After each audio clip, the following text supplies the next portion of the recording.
Hey, thanks for joining me. Hope you're doing well. Vril is a natural, abundant energy that pervades all planes of existence.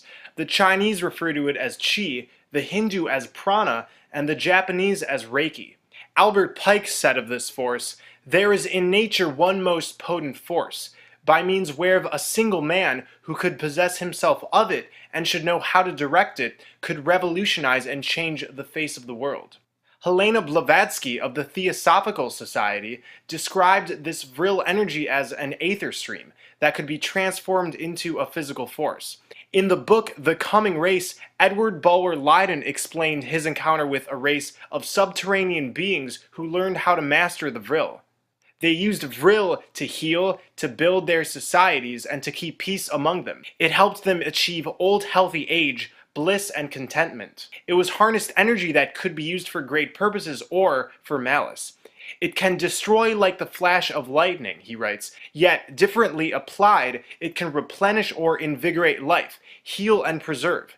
So important a bond between these several communities was the knowledge of vril and the practice of its agencies. This vril had also improved all forms of life within the society.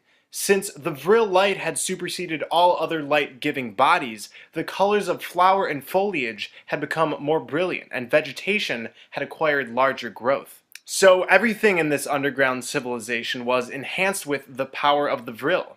The Vril Society was shortly formed after the book was published. The vril were focused not on political and monetary agendas, but on the other side, the hidden forces that power this reality. They were like the hippies of their own time. The vril maidens did not cut their hair, because it helped harness vril.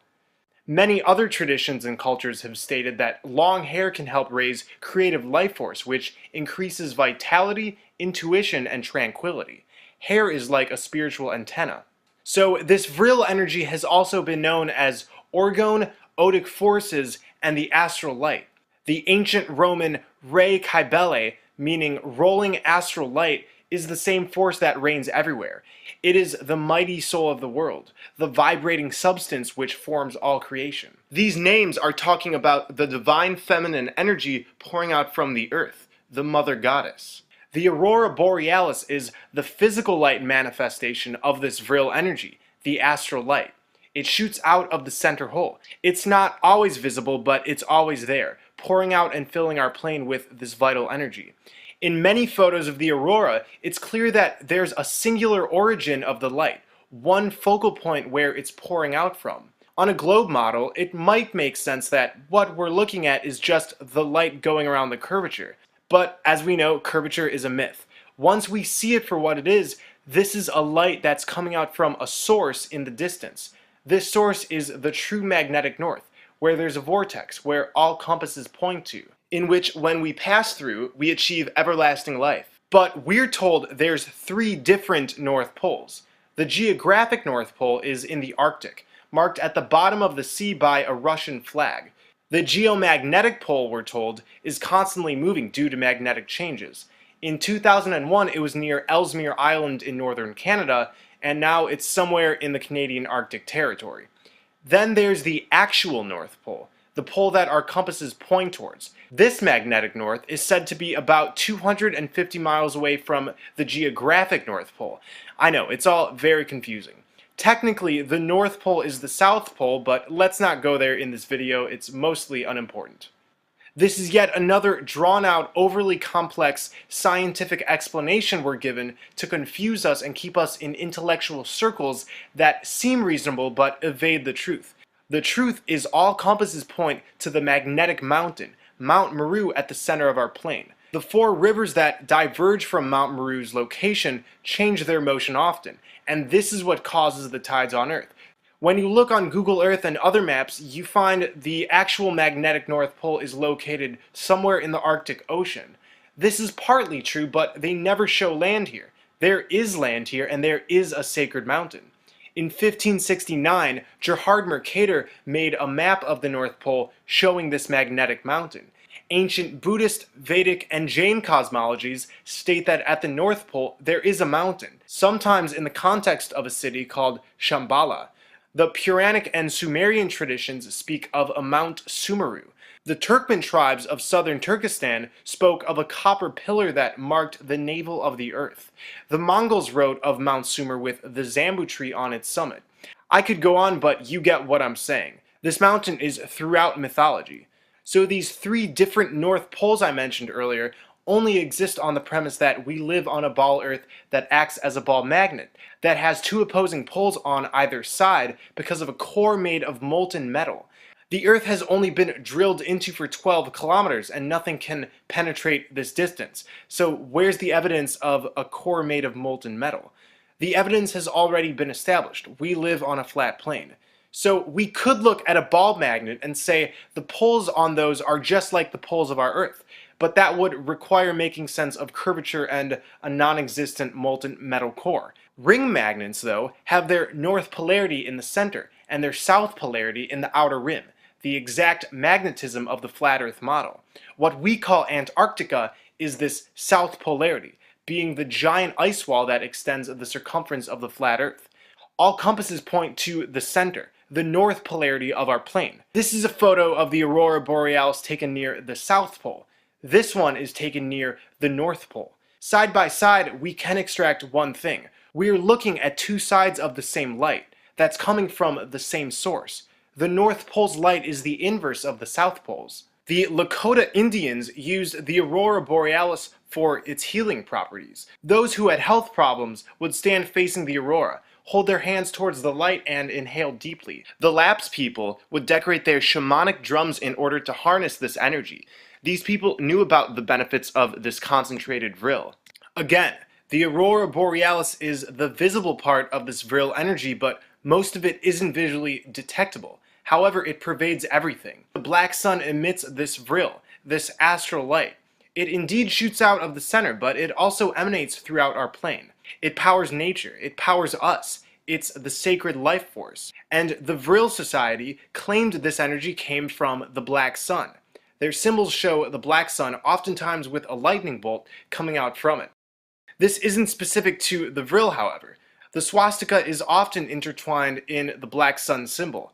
The swastika is found throughout history, and what this actually represents is the vortex we go through when we enter the center of our plane. See how it looks like a spinning vortex? The Zurscheben has been found in Nordic graves, going back 3,000 years. The swastika and black sun is everywhere. The reason the black sun symbol is seen pervading in all directions should be obvious by now. The energy from it is all around us. Our intent directs it. The energy fuels our subconscious, and this is why it's able to be used for good or bad. It's solely based on intent. For instance, when we direct positive energy and love towards plants, they grow faster and with more strength. And this is because our prana, our vril, our intent is aligned with nurturing principles. The Babylonians called Bab-Ilu the gate of God. Many say Bab-Ilu is where we get the word Babel from, hence the story of the Tower of Babel. And the Tower of Babel, as I explored in previous videos, is synonymous with Mount Meru and the vortex beyond it.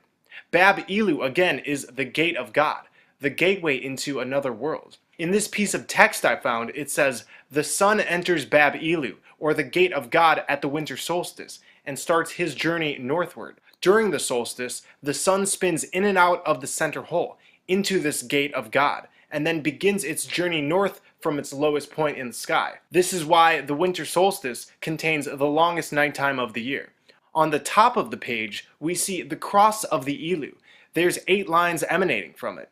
This is similar to the ancient 8-rayed symbol of the Nibiru. This symbol represents a gateway, just like the cross represents the gate of God. The Mayan Great Celestial Conjunction shows an 8-pointed star as well. We have the Dharma wheel, which represents nirvana. It's easy to overthink these symbols, but they're all telling us the gateway to God, to heaven, to nirvana is at the center of our plane. This is the Babylonian black sun symbol, showing 8 lines. We have the Mesopotamian sun symbol, we have the ancient Shamash, and many more. And we even see 8 lines emanating from the inside of CERN. In the book Ether, God and Devil and Cosmic Superimposition, Wilhelm Reich describes the connection between orgone, another name for vril, and the aurora borealis. He also says, Orgone energy can be demonstrated everywhere. Accordingly, it penetrates everything. Check out the cover of the book. My opinion is that the illustration shows a black sun pointing energy upward. In The Astrolight by Louise A. Off, the astrolight is said to be the immortal spirit, the originator of cosmic life. In the present age, our science informs us. We perceive in the main only the lowest vibrations and inferior qualities of the astral light, because we are in the lower arc of our present cycle, and the energy of the life wave is at its ebb. Blavatsky says of Plato's method of expression that he divides the intellectual progress of the universe during every cycle into fertile and barren periods. When those circulations take place in harmony with the divine spirit, our earth and everything pertaining to it enjoys a fertile period. The occult powers of plants, animals, and minerals magically sympathize with its superior natures, and the divine soul of man is in perfect intelligence with these inferior ones. Ignoring our latent inherent forces, we drift in negative submission to the lower laws of nature, suffer deprivation, want of thought, emotion, and volition, while the precious fluid, in mute anticipation, haunts our dreamless sleep and awaits the dawning of a higher consciousness. This is an eerily beautiful passage, and it's telling us man is currently in tune with the destructive aspects of the astral light, of the vril, and nature has all along been in tune with the empowering aspects, much of which we don't detect because we vibrate at different frequencies. This is one way of answering the age-old dilemma: why doesn't man seem to blend in with his environment? We are currently on the way out of this barren cycle, and I can feel it. The age of Aquarius. These energies are on the rise, and this may be why the powers that be more than ever are trying to infiltrate our minds and hearts with as much toxicity as they can. I won't get into the accounts of concentrated vril being used by the reptilians, but know that vril is being used against us at the current moment. We can fight this misuse of vril, however, with our intent. Intent redirects this vril. By letting go and being the observer, by living from our heart, connecting with the energies around us and our own, we can start rediscovering the vril. Compared to the uses in The Coming Race, even the greatest of ascended masters have only touched the tip of the iceberg that is the power of the vril. Thank you for watching. Hope you're all doing great. I love you all.